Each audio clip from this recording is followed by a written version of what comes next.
വേദയും വിക്രമും നാട്ടുകാരുടെ മുന്നിൽ വെച്ച് മാല മാറിയ കാര്യമാണെങ്കിൽ ഞാൻ അറിഞ്ഞു. അതിന്റെ വിഷ്വൽസ് കാണുകയും ചെയ്തു. നിനക്കിനി വേറെ വല്ലതും പറയാനുണ്ടോ? കാര്യങ്ങള് ഇത്രയൊക്കെ ആയ സ്ഥിതിക്ക് ഇനി നമ്മള് മാത്രം അവരെ അംഗീകരിക്കാതിരുന്നിട്ട് കാര്യമുണ്ടോ? എന്ന് വെച്ചാൽ ഞാൻ ആ ഗുണ്ടയെ വീട്ടിലേക്ക് വിളിച്ചു കയറ്റണമെന്നാണോ? വേദയ്ക്കുള്ള എല്ലാ കടമകളും ഞാൻ ചെയ്തു കഴിഞ്ഞു. അവസാനം നിർവഹിക്കേണ്ടത് അവള് സ്വയം തെരഞ്ഞെടുത്ത സ്ഥിതിക്ക് ഇനി ആ അധ്യായം തുറക്കേണ്ടെന്നാണ് എന്റെ തീരുമാനം. പക്ഷെ മകൾ അങ്ങനെയല്ലതാവില്ലല്ലോ. കഴിഞ്ഞ തവണ എന്റെ പിറന്നാളിന് അവള് കയറി വന്നപ്പോ ഞാൻ പെരുമാറിയത് എങ്ങനെയാണെന്ന് നീയും കണ്ടതാണല്ലോ പത്മ. അവള് വേണമെങ്കിൽ ഇവിടെ തന്നെ കഴിഞ്ഞോട്ടെ എന്ന മട്ടായിരുന്നു എനിക്ക്.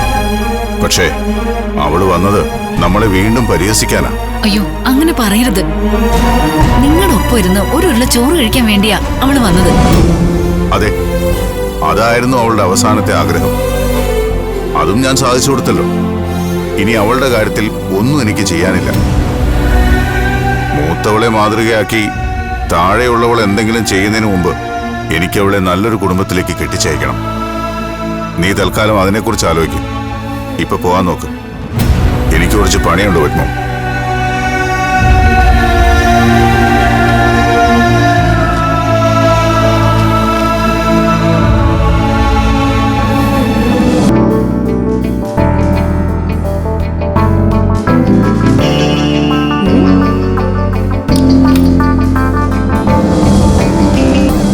ചായ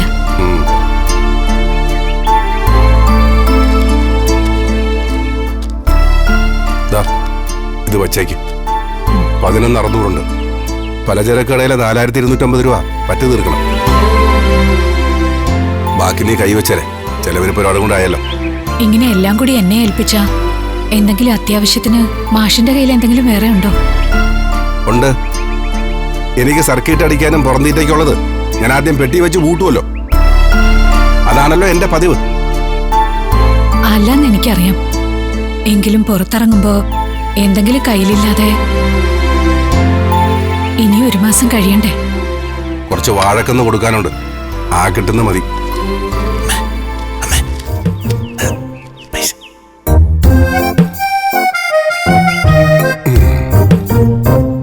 അതെ, ഇതിന്ന് 1,000 രൂപ ഞാൻ എടുത്തോട്ടെ. വീട്ടു ചിലവിനെടുക്കാനല്ലേ തന്നിരിക്കുന്നത്? മാസാവസാനം ആവുമ്പോഴേക്ക് അവൻ തരും. എവിടുന്ന് എടുത്തു തരും? ശ്രീജയുടെ ദേഹത്ത് 1 തരി പൊന്നുണ്ടെങ്കിൽ അതുകൊണ്ട് പണയം വെച്ചിട്ടോ? അതിന്റെ പലിശ ഞാൻ തന്നെ അടയ്ക്കണ്ടേ? അവനെന്തോ അത്യാവശ്യം ഉണ്ടായതുകൊണ്ട്. ഓ, മൊബൈൽ റീചാർജ് ചെയ്യാനായിരിക്കും. ഇരുന്നുണ്ണാനില്ലെങ്കിലും ഇന്റർനെറ്റ് വേണ്ടെന്ന് വയ്ക്കാൻ പറ്റില്ലല്ലോ. കൊറ്റിനില്ലാത്തവൻ കോപ്പ് മോഹിക്കരുതെന്ന. ഈ കാശ് ഈ വീട്ടിലെ പൊതു ആവശ്യങ്ങൾക്കുള്ളതാ. ഒരാൾക്ക് മാത്രം അനുഭവിക്കാനുള്ളതല്ല.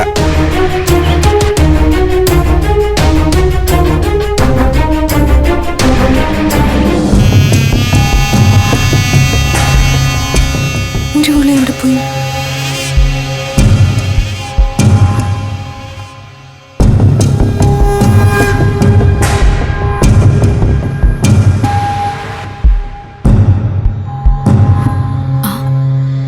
എന്താ മോളെ? എന്താ നോക്കുന്നേ? ഒന്നുമില്ലമ്മേ, ഞാനിവിടെ ഒരു സാധനം വെച്ചിരുന്നു. കുളി കഴിഞ്ഞ് വന്ന് നോക്കിയപ്പോ അത് കാണുന്നില്ല. വിലപിടിപ്പുള്ളത് എന്തെങ്കിലും ആണെങ്കിൽ നീ കൂടെ നോക്ക് കമല. എന്തെങ്കിലും കാണാതായ ആ ഉത്തരവാദിത്വം കൂടി നമ്മുടേതാവുമല്ലോ. എന്താ മോളെ കാണാണ്ടായത്? വിലപിടിപ്പുള്ളത് എന്തെങ്കിലും ആണെങ്കിൽ പറയും മോളെ. അത് ഒരു വളയാ.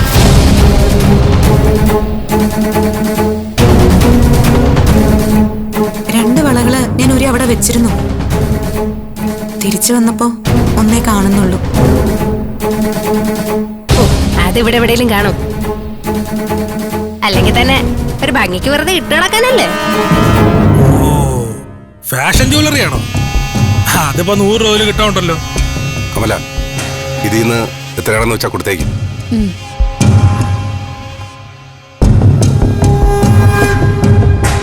അച്ഛാ, വേദയുടെ കയ്യിലുണ്ടായിരുന്നത് സ്വർണ്ണവളയാണ്. ഒരെണ്ണം 2.5 പവൻ വരും. എന്ന് വെച്ചാ ഇപ്പോഴത്തെ വില അനുസരിച്ച് 1.5 ലക്ഷം രൂപയോ? ഇവിടെ എവിടെയെങ്കിലും കാണും. താഴെ വീണുപോയതായിരിക്കും. എല്ലാവരും കൂടി വേഗം നോക്ക്. ഇനി അത് കാണാതെ പോയാ ആ ഭാരം കൂടി ഞാൻ തലയെ കയറ്റി വെക്കണോ? സാരമില്ല, അതിവിടെ എവിടെയെങ്കിലും ഉണ്ടാവും. അതറിഞ്ഞാ പിന്നെ സമാധാനായിട്ട് ഇരിക്കല്ലോ മോളെ. നമ്മളെല്ലാരും ഇവിടെ തന്നെ ഉണ്ട്. ഇതെടുക്കാൻ മാത്രം പുറത്തുനിന്ന് ഒരാള് ഇങ്ങോട്ട് വന്നിട്ടുമില്ല. അപ്പൊ പിന്നെ അത് ഇവിടെ ആരെങ്കിലും കയ്യിൽ തന്നെ കാണേണ്ടതല്ലേ? ഇവിടെ ഇപ്പൊ അത് ആരെടുക്കാനാ? വച്ചെടുത്ത് കണ്ടില്ലേ പിന്നെ അത് എങ്ങോട്ട് പോകാനാ? അലിഞ്ഞു പോകുന്ന സാധനമൊന്നും അല്ലല്ലോ. ഏതായാലും ഇവിടെങ്ങും കാണുമെന്ന് എനിക്ക് തോന്നുന്നില്ല. വച്ചെടുത്ത് കണ്ടില്ലെങ്കിൽ അതിനർത്ഥം അതാരെങ്കിലും എടുത്തു എന്ന് തന്നെയാ.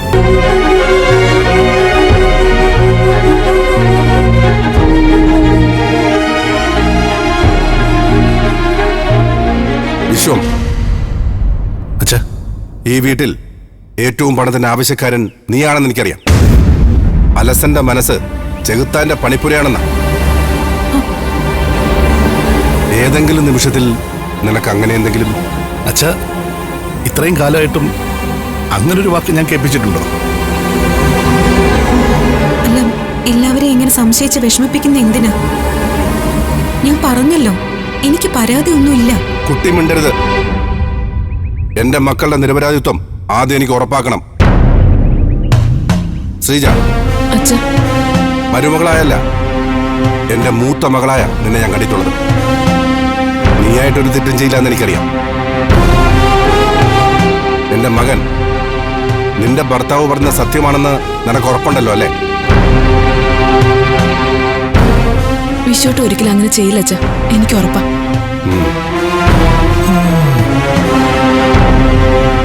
വിനായക, അയ്യോ, ഞാനത് കണ്ടിട്ട് പോലുമില്ല അച്ഛാ. എന്നെനിക്ക് വിശ്വസിക്കാമല്ലോ അല്ലേ? ആരെങ്കിലും എടുത്തതായിരിക്കുമെന്ന് ആദ്യം പറഞ്ഞത് ഞാനല്ലേ അച്ഛാ. ഞാനാണ് എടുത്തിരുന്നെങ്കിൽ അത്ര ഉറപ്പോടെ ഞാൻ അങ്ങനെ പറയൂ? അതുകൊണ്ടാണ് ഞാൻ ഒന്നുകൂടെ ഉറപ്പിക്കുന്നത്. നിന്നോളം കൗശലുള്ള ആൾ ഈ വീട്ടിൽ വേറെ ആരും ഇല്ലല്ലോ. എന്റെ അമ്മയാണ് സത്യം, ഞാൻ എടുത്തിട്ടില്ല. മതി, ഇവളുടെ തലയിൽ തൊട്ടാരും സത്യമൊന്നും ചെയ്യണ്ട. വേദ കുളിക്കാൻ പോയ സമയത്ത് തന്നെ ഈ വീട്ടിൽ നിന്ന് ഇറങ്ങിപ്പോയ വേറൊരാൾ കൂടി ഉണ്ടല്ലോ. സംശയിക്കണ്ട, വിക്രമിന്റെ കാര്യം തന്നെയാ ഞാൻ പറഞ്ഞത്. കമല, അവനെപ്പോഴാ ഇവിടുന്ന് പോയത്? ഞാൻ കണ്ടില്ല മാഷേ. എന്നാ ഞാൻ കണ്ടു.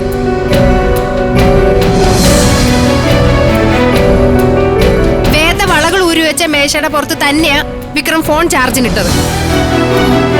അത് വന്ന് എടുത്തോണ്ട് പോകുന്നത് ഞാൻ കണ്ടതാ. എന്നാ പിന്നെ നിനക്ക് ആദ്യം പറഞ്ഞുകൂടായിരുന്നോ? അച്ഛൻ ഇപ്പൊ പ്രതി ആരാണെന്ന് മനസ്സിലായല്ലോ. അവൻ വള എടുത്തോണ്ട് പോകുന്നത് നന്ദിനി കണ്ടോ? അയ്യോ, ഞാൻ അങ്ങനെ പറഞ്ഞില്ല. ഫോൺ എടുത്തോണ്ട് പോയതിന് ശേഷമാണ് വള കാണാതായത്. അത്ര മാത്രമേ എനിക്കറിയാവൂ. വിക്രം എന്റെ വള എടുത്തോണ്ട് പോവെന്ന് എനിക്ക് വിശ്വാസമില്ല. എടുത്തതാവില്ല.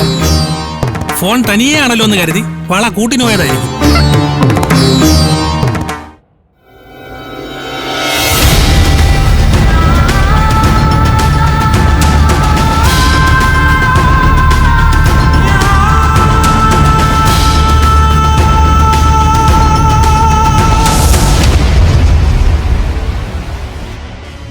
ആ വളയെടുത്തത് ഞാനാണ്.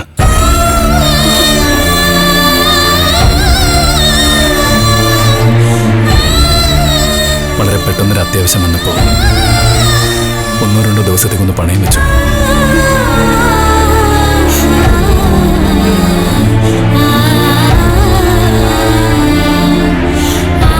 അമ്മേ, ഞാനൊന്ന് പറയട്ടെ. കമല, ലോകത്ത് ഏതു വലിയ കള്ളനും ആരംഭിച്ചിട്ടുള്ളത് സ്വന്തം വീട്ടിൽ നിന്നായിരിക്കും. മനസ്സിപ്പോഴേ കല്ലാക്കി കാത്തിരുന്നോ കമലെ. കൂടുതൽ നാണം കെടാനും നീറാനുള്ള വാർത്തകൾ നിന്നെ തേടി വരാനിരിക്കുന്നതേ ഉള്ളൂ.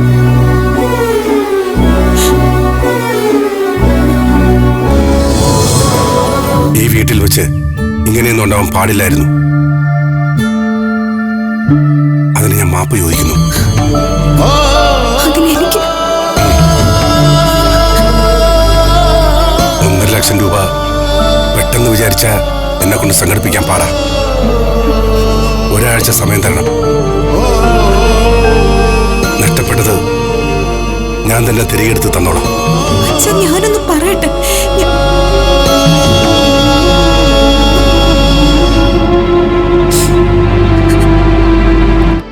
ഒരു കാലത്ത് ഞാനും നീയും ഒരുപാട് പട്ടിണി കിടന്നിട്ടുണ്ട്. മുണ്ട് മുറുക്കി കൊടുത്ത് ജീവിച്ചിട്ടുണ്ട്.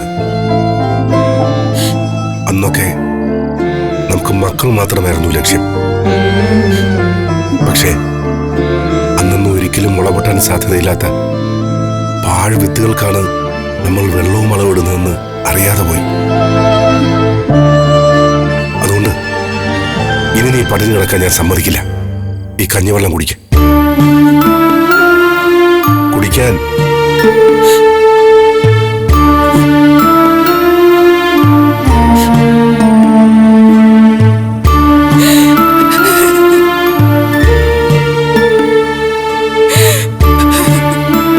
എനിക്കറിയാം നീ ഇപ്പോഴും അവനെ കാണുന്നത് ആ പഴയ കാലത്തിലാണ്.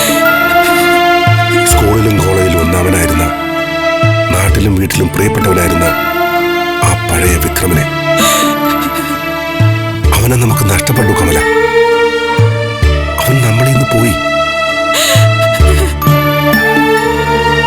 ഇനി ഒരിക്കലും തിരിച്ചു വരാത്ത രീതിയിൽ വിട്ടുപോയി എന്ന് തന്നെ നീ കരുതണം. ഇന്ന് അമ്മ അതിനെപ്പറ്റി ചോദിച്ചപ്പോ വിക്രം എന്തിനാ ഒരു തെറ്റ് ചെയ്ത പോലെ അത് ഏറ്റു പറഞ്ഞത്? ഞാൻ എടുത്തത് എന്റെ ഭാര്യയുടെ വളയാണെന്നും അത് മറ്റാരും അന്വേഷിക്കണ്ടെന്നും തുറന്നു പറയായിരുന്നില്ലേ? ഓഹോ, എന്നിട്ട് വേണം ഞാൻ നിന്നെ അംഗീകരിച്ചു എന്ന് നിനക്ക് വീട്ടുകാരുടെ മുന്നിൽ ഉറപ്പിക്കാനല്ലേ? അങ്ങനെ ഒരു സ്റ്റേറ്റ്മെന്റ് എന്റെ ഭാഗത്തു നിന്നുണ്ടാവുമെന്ന് നീ വിചാരിക്കണ്ട. ഓഹോ, അപ്പൊ അംഗീകരിക്കാൻ മാത്രമാണ് നിങ്ങൾക്ക് പ്രശ്നം. എന്റെ മുതൽ എടുത്തുകൊണ്ട് പോയി വിൽക്കാനും പണയം വെക്കാനും ഒരു പ്രശ്നവുമില്ല. നിന്റെ മുതൽ ആരും വിറ്റ് തൊലച്ചിട്ടില്ലെന്ന് പറഞ്ഞല്ലോ. ഏറിയാൽ ഒരാഴ്ച, അതിനുള്ളിൽ ഞാൻ തിരിച്ചെടുത്തോണ്ട് വരും. നിങ്ങള് ഇനി അത് തിരിച്ചു തന്നില്ലെങ്കിലും എനിക്ക് പ്രശ്നമൊന്നുമില്ല. കാരണം എന്നെ നിങ്ങൾ അംഗീകരിച്ചില്ലെങ്കിലും ഞാൻ നിങ്ങളെ ഭർത്താവായി കണ്ട് തന്നെയാണ് ഇവിടെ കഴിയുന്നത്. ഒന്ന് ഇറങ്ങി പോകുന്നുണ്ടോ നീ? അല്ലെങ്കിലും ഞാൻ ഈ മുറിയിൽ താമസമൊന്നും തുടങ്ങിയിട്ടില്ലല്ലോ. ആദ്യ ഈ മുറി ആൾപെരുമാറ്റമുള്ള രീതിയിലൊന്ന് മാറ്റിയെടുക്കണം. ഇത്തിരി വൃത്തിയും മെനയൊക്കെ ഒന്ന് ഉണ്ടാക്കിയെടുക്കണം. ദേ, ഒരാൾക്ക് പോലും കിടക്കാൻ പറ്റാത്ത ഈ കട്ടില് മാറ്റണം. അത്തരം കാര്യങ്ങളൊക്കെ നമുക്ക് പിന്നീട് ആലോചിക്കാം. അല്ലേ വിക്രമേട്ട? ചൂടാവാതെ അവിടെ വെറുതെ ഇരുന്നപ്പോ നിങ്ങൾക്ക് ആ വള എടുക്കാൻ തോന്നിയില്ലേ? അതിന്റെ കാരണം എന്താണെന്നറിയോ? അതിന് നിങ്ങൾക്ക് കൂടി അവകാശം ഉണ്ടെന്നുള്ള തോന്നല. വേറെ ആരുടെയും സ്വർണമോ മുതലോ ഒന്നും എടുക്കാൻ നിങ്ങൾക്ക് തോന്നിയില്ലല്ലോ. ഓ, അത് അവകാശം ഉണ്ടെന്ന് തോന്നിയിട്ടൊന്നും അല്ല. പെട്ടെന്ന് മുന്നിൽ കണ്ടപ്പോ എടുത്തുപോയി, അത്രേ ഉള്ളൂ. എന്നാ പിന്നെ രണ്ടെണ്ണത്തില് ഒരെണ്ണം മാത്രം എന്തിനാ അവിടെ വെച്ചിട്ട് പോയത്? അത് എനിക്ക് ഒന്നിന്റെ ആവശ്യമേ ഉള്ളൂ എന്ന് തോന്നിയിട്ട്.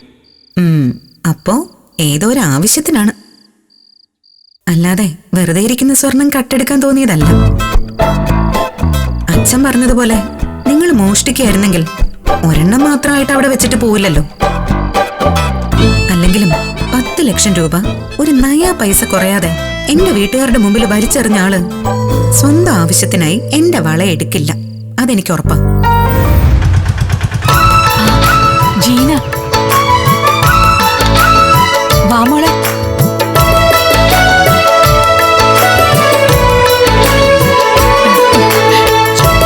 കൊറേ കാലമായാലും ജീന ഇതുവഴി കണ്ടിട്ട്. അമ്മയ്ക്ക് സുഖമല്ലേ? സുഖായിരിക്കുന്നു. മാഷിനോ? സുഖമായിട്ടിരിക്കുന്നു മോളെ. നീ വിദേശത്ത് എവിടെ പോയിരിക്കായിരുന്നില്ലേ? വിസയൊക്കെ ശരിയായതാ, അപ്പോഴാ അമ്മയ്ക്ക് അസുഖം വന്നത്. അയ്യോ, മേരിക്ക് എന്ത് പറ്റി? ഞാൻ അറിഞ്ഞില്ലല്ലോ. വയറ്റിലൊരു മുഴ കണ്ടപ്പോ ഡോക്ടറെ കാണിച്ചതാ. സംശയം തോന്നി ടെസ്റ്റ് ചെയ്തപ്പോ 3rd സ്റ്റേജ് ആയി. പെറ്റ് സ്കാൻ ചെയ്തപ്പോ സ്പ്രെഡ് ഇല്ല. വേഗം സർജറി വേണമെന്ന് പറഞ്ഞു. ഇന്നലെ സർജറി കഴിഞ്ഞു. അയ്യോ, ഒന്നും അറിഞ്ഞില്ല.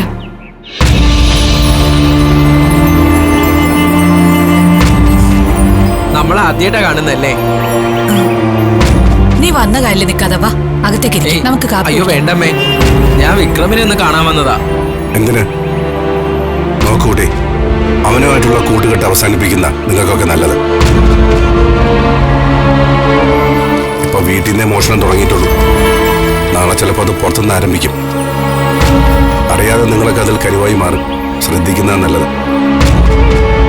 മാഷേ, തല്ലാനും മോഷ്ടിക്കാനും നടക്കുന്നവരുടെ മനസ്സിൽ മറ്റുള്ളവരുടെ ദയ കാണില്ല കമല. അതുവരെ ഓർമ്മപ്പെടുത്തേണ്ടത് നമ്മുടെ കടമയാണ്. ജീന അകത്തേക്ക് വാ. വിക്രം എഴുന്നേറ്റിട്ടില്ല. വാ. എനിക്ക് സമയമില്ല ചേച്ചി. ഞാൻ ആശുപത്രിയിലേക്ക് പോകുന്ന വഴിക്ക് ഒന്ന് കയറിയതാ. എന്നാ ജീന നിക്കേ, ഞാൻ പോയി വിക്രമിനെ വിളിച്ചിട്ട് വരാം. എടുത്തി, ഞാൻ വിളിച്ചോളാം. വേണ്ട, ദേ ഇതൊന്ന് കൊടുത്താൽ മതി.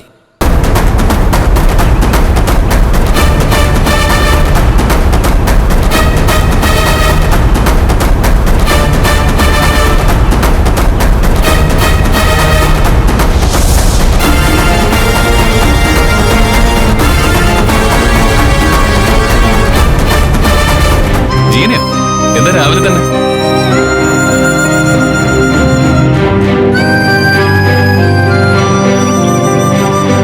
അമ്മയ്ക്ക് എങ്ങനെയുണ്ട്? മുറിയിലേക്ക് മാറ്റിയിട്ടില്ല, IC തന്നെയുണ്ട്. ഞാൻ ഈ വള തിരിച്ചു തരാൻ വന്നതാ. വൈകിട്ടായപ്പോഴേക്കും ക്യാഷ് ശരിയായി. രാവിലെ തന്നെ തിരിച്ചെടുത്തു. ദാ ഇത് ഇവൾക്ക് കൊടുത്താൽ മതി.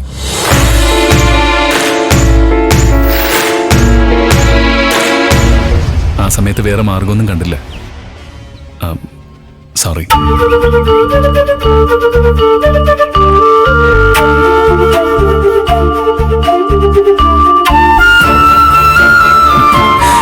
പേടിക്കണ്ടമ്മേ, എന്തായാലും ഞാൻ മോഷണമൊന്നും തുടങ്ങിയിട്ടില്ല.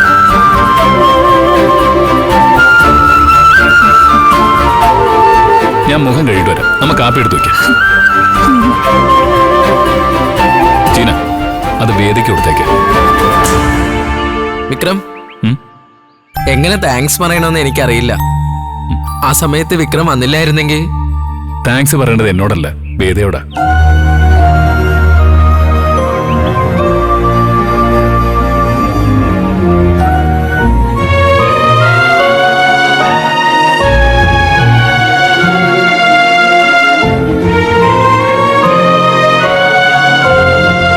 എന്താ ഇന്നലെ അച്ഛൻ അങ്ങനെയൊക്കെ പറഞ്ഞപ്പോ ആ വളയെടുത്തത് ഇങ്ങനെ ഒരു കാര്യത്തിലാണെന്ന് നിനക്ക് പറയായിരുന്നില്ലേ? അതുകൊണ്ട് എന്താ അമ്മ വ്യത്യാസം? ഞാൻ ചെയ്തത് നന്നായെന്ന് അച്ഛൻ പറയുന്ന എനിക്ക് തോന്നുന്നുണ്ടോ? അച്ഛന്റെ മനസ്സിൽ ഞാൻ ലോകത്തിലെ ഏറ്റവും വൃത്തികെട്ട ഒരാളാണ്. അത് സ്ഥാപിക്കാൻ അച്ഛൻ ഇനിയും ശ്രമിച്ചുകൊണ്ടേയിരിക്കും. ഞാനായിട്ട് എന്തിനത് തിരുത്തണം?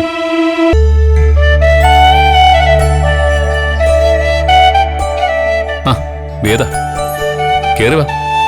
ഇതെന്തു പറ്റി? അകത്തേക്ക് വാ വേദ.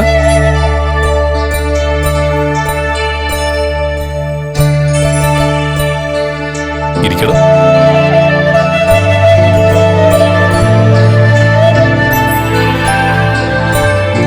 താനിപ്പോ ഇങ്ങോട്ട് വന്നത് എന്നോട് സോറി പറയാനല്ലേ?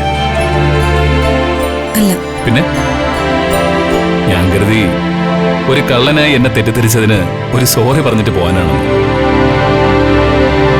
അതിന് നിങ്ങൾ കള്ളനാണെന്ന് ഞാൻ തെറ്റിദ്ധരിച്ചിട്ടുണ്ടെങ്കിലല്ലേ ഞാൻ വന്നത് നിങ്ങളെ അഭിനന്ദിക്കാമെന്ന് കരുതിയ. വീടിനകത്തൊരു തെമ്മാടിയാണെങ്കിലും പുറത്ത് ചിലർക്കെങ്കിലും നിങ്ങളോട് സ്നേഹവും ബഹുമാനവും ഒക്കെ ഉണ്ടല്ലോ. Good, congrats. Thank you. ഒരു കാപ്പി ഇടട്ടെ? എനിക്ക് വേണ്ട. വേദ, ഒരു നിമിഷം ഇവിടെ ഇരിക്കാൻ പറ്റുമോ?